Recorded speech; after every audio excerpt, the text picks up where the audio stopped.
Good morning guys. Madilim pa dito. Ayan. Pag nakailaw pa yung solar light, ibig sabihin madilim pa. Ayan, kapaligiran. Maaga ngayon kasi ako magpapakain sa aking mga alaga for today's video. Kaya uumpisahan ko na.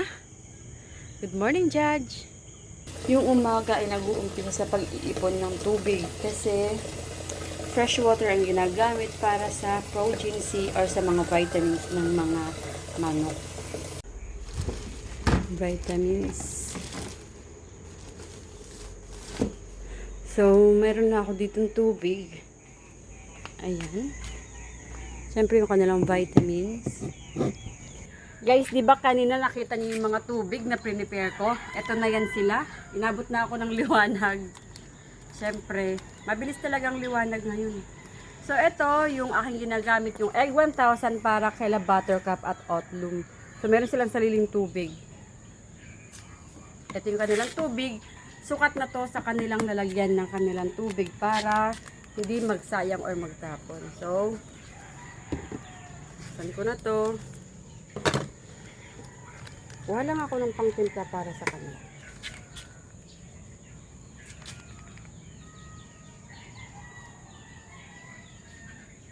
Diba? Okay na yan. Siyempre, tutunawin lang yan. Mimix-mix lang. Tapos ito isasara ko lang saglit.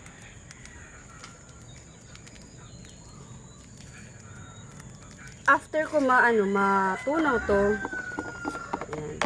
Ito naman, yung para sa mga pangkalahatan na ginagamit ko. Kasi yung mga sisiw, na-prepare na namin kanina at ayun na sila, oh. Progeny yung kanilang drinks. Ayun yung mga sisiw ni Barangay Donna. So, ito naman yung Vitamin Pro para sa mga big boys and big girls. Okay? 2 kutsarita. Parang lahat na to. Parang matabang nga. Matabang nga. Magbubukas ako. Ang galing, no? Mga ano to, mga free. Imagine nyo, nag-attend kami ng mga seminar, mga expo. Mayroon kang free na ganito. Hanggang ngayon, ginagamit pa namin. So, effective. Worth it yung entrance. Tignan ko lang to, matabang siya. Matabang. Okay. Ito na yan. Ngayon, magpapainom na ako. Tapos, for today's video, for today, magbibigay ako ng Red Cell Advance. Kung nakita nyo rin yung aking video, ito ay aking din na panalunan. So, di ba? Ang galing, maglalaro ka lang. Ito ay pampabaskog, pampastrong sa ating mga alaga. Ito guys, is magandang ginagamit sa mga sisiw para sa pampalakas ng katawan, sa mga buto, sa katawan, ayos na ayos yung kanilang pampalusog, pampalakas. Kaya, ready na to? Magpakain, magpainom na? Let's go! Nandito na ako sa lugar nila Kidlat. Ay nako, pasensya na kayo guys. Sobrang lakas ng hangin kahit anong gawin namin. Napagwawalis. Maya-maya, magkakaganyan niya. Yan yung drinks mo. Ito mahilig din sa tubig. Pansin ko. Mahilig din siya sa tubig. Gusto niya umiinom. Sandali lang. Sandali lang. Mayroong kumain. So, maganda ito. Umaga ibibigay. Tapos, 7 drops lang. Siyempre, tansyado mo na yung kung ilan yung 7 drops. Tapos, i-mix mo lang. Yan na. Bigay mo sa kanya. Diba? Sige. Nahihiya ka pa sa camera. Kain na. Kain na kidlat. Huwag mo ipahiga. Ayun. Oh. Chef yarn.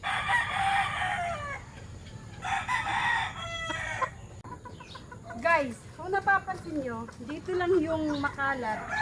Kasi nga dahil dyan, 2 puno yung naglagas. So, sa kanila to. Kasi yung lugar nila Bradley, okay.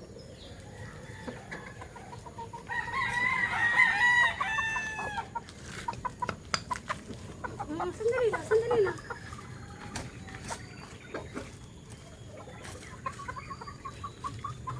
Kukwento ko lang pala.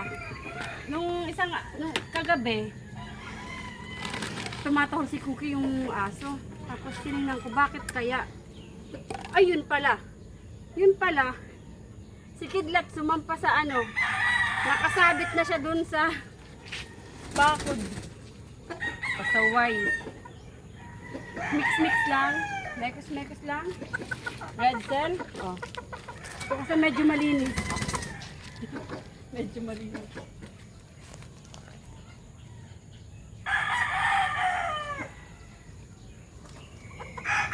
Kain ka na.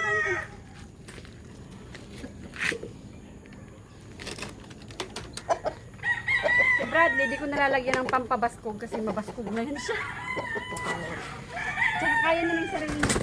Ayan lang, magkain. Layo kay Sky. May Sky. Hi, Sky.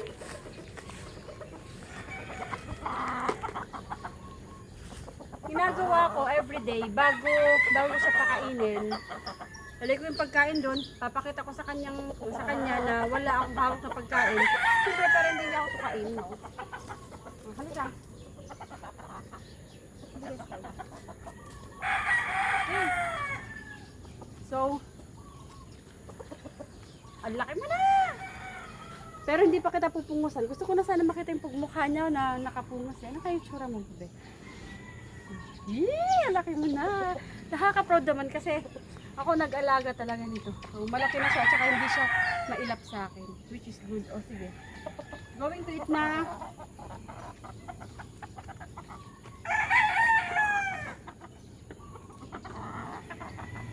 Siyempre, dahil hindi pa naman talaga siya fully adult, pipigyan ko pa rin siya ng kaniyang red cell.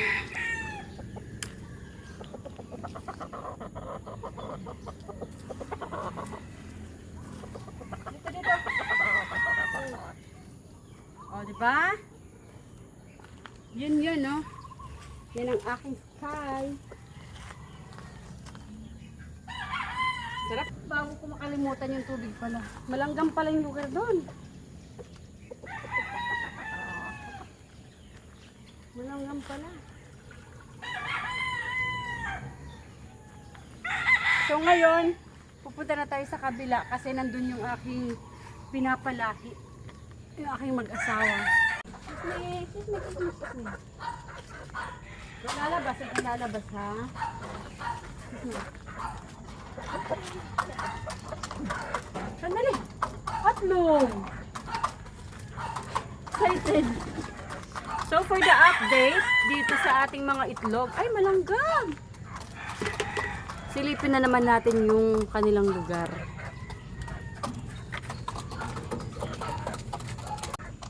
So ito na yung itlog. Ilan ba to? Parang Christmas tree ah. 1, 2, 3, 4, 5, 6, 7, 8, 9, 10, 11, 12. So 12 na yung itlog nila Otlum at saka ni Buttercup.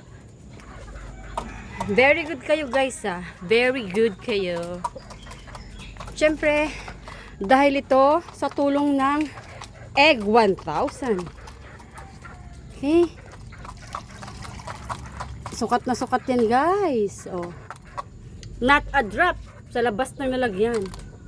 Diba guys? Sukat na sukat. Ito ang kahalagahan ng may dala kang pansukat. Ang una, syempre, susukatin mo muna kung ilan yung laman ng yung lalagyan, katulad nito. Tapos, tatandaan mo, tapos magmamark ka. So, yung laman nun is below 800. So, nandito siya. So, pag magpaano ako ng tubig, kahit hindi ko natingnan, hindi ko nabantayan, silipin ko lang. O, diba? Mayroon ng sukatan. Ay, ang saya naman kasi mayroon ng 12 na itlog. So, sana dumami yung ano. So sana marami siyang lalaki eh. Tapos syempre, gaya lang sinabi ko, ibibenta ko yung kanilang mga anak.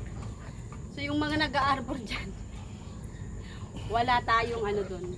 Wala muna sa ngayon. Kailangan muna natin magparami kasi magparami ng kasi syempre i-attend ako ng ibang expo, may gusto akong bilhin na manok, so kailangan ko mag-ipon. No guys? Hay nako. Ganon yung istorya ni Buttercup. So yun yung mag-asawa, andun yung kanilang mga itlog. Ang dami na nilang itlog. Nagpapasalamat ako sa aking Egg 1000 at ako si Aling Mimay. Bye bye!